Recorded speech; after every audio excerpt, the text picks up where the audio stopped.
Vinicius, tu me donnes du travail. Ah là là là là là là là là. Victoire du Brésil 3-0 face à l'Écosse. Et encore une fois, doublé de Vinicius. Trois matchs de Coupe du Monde.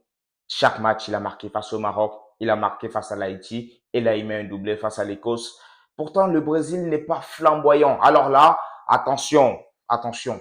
C'est en regardant les scores, on peut se dire que c'est un Brésil ultra dominant, mais non. Moi, j'ai regardé les matchs sur Ouais. 90 minutes. Je trouve que ce Brésil-là, il y a beaucoup de séquences où ils sont perfectibles, mais après, c'est la première sélection pour Ancelotti et voilà. Je pense qu'au fur et à mesure, ils montent quand même en puissance. Ils sont capables de se découvrir, mais ce que je vois défensivement d'eux, ça me fait peur dans l'optique de parce que le Brésil c'est une énorme nation.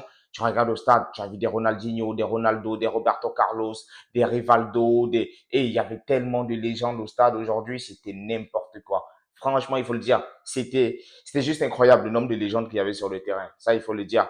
Euh, Parlant de ça, Vinicius en marquant dans chacun des trois matchs, encore une fois, Haïti, Maroc, Écosse, il rejoint un top 5 de Brésiliens qu'il avait fait dans le passé. Jairzinho en 70. Euh, je pense que ouais, Ronaldo et Rivaldo le font en 2002.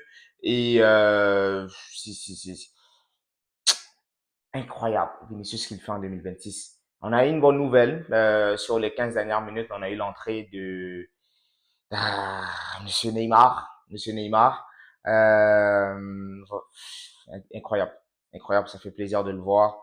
Ça se voit qu'il est en forme. Je l'ai vu, il a essayé de se rendre disponible. Alors, il n'a pas fait des actions neymaresques, mais normalement, s'il monte en puissance et que le Brésil réussit à aller en huitième quart de finale, on peut voir un Neymar sur une mi-temps qui peut nous offrir ce qu'on appelle le football. Donc, victoire du Brésil face à l'Écosse. Les hommes de Carlo Ancelotti sont premiers de leur groupe. Ça, bravo. Faut féliciter, faut féliciter. C'est juste appréciable. Et dans l'équipe du Brésil, finalement, il n'y a que deux buteurs jusque-là, Matheus Cunha et Vinicius. Franchement, offensivement, bon, j'aurais aimé voir quand même Hendrick parce que on sent que le petit, il est pertinent, mais Ancelotti, ça se voit que il veut pas presser le petit, il veut pas le presser. Sur le côté droit, malheureusement, avec Rafinha qui n'est plus là, on a Luis Enrique qui a joué là. Guimarães qui a trois passes décisives quand même, qui égale le record de meilleur passeur parce que tu avais Olivier également qui était à trois passes. Mais oui, oui, comme j'ai dit, l'Écosse m'a un peu déçu parce que je pense que c'est eux qui avaient battu le Danemark pour se qualifier. J'attendais quand même un meilleur match de l'Écosse, honnêtement. Ils ont essayé. Sur des moments, le Brésil a tremblé, notamment à la fin de la première mi-temps. Le Brésil a quand même tremblé. Mais bon, je n'ai pas vu une Écosse forte, hein. McGinn, qui a été peut-être le seul, mais trop d'erreurs défensives côté Écosse. Et c'est ça, en fait, dans cette Coupe du Monde. Trop d'erreurs défensives, des erreurs défensives, des erreurs défensives. Tu le payes cash. Tu le payes comme ça. Vinicius, même qui allait mettre un triplé, c'est parce qu'il y a un but qui lui a été refusé, mais il mettait un triplé. Donc, 4 buts pour lui en Coupe du Monde. Vinicius, voilà, il est dans le classement des meilleurs buteurs. Lionel Messi est à 5, tout seul devant. Mais ouais, ça va aller vite. Ça va aller très, très vite. Côté Brésil, encore une fois, c'était pas Luis Enrique, mais Ryan plutôt, parce que voilà, des profils similaires.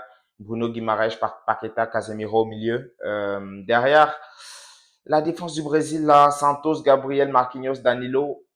En dehors d'Alisson Becker, je trouve que la défense, c'est pas ça. Marquinhos avec le PSG, Gabriel avec Arsenal. Je m'attends à plus de sérénité, mais je le sens toujours pas. En tout cas, on espère que ça viendra.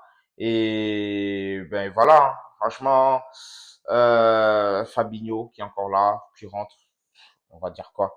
Honnêtement, on attend voir les matchs plus intéressants. Voilà, on attend voir des matchs plus intéressants de la part du Brésil. Et félicitations pour la qualification. On se capte pour plus tard. Mon cœur saigne, Vinicius. Mon cœur saigne.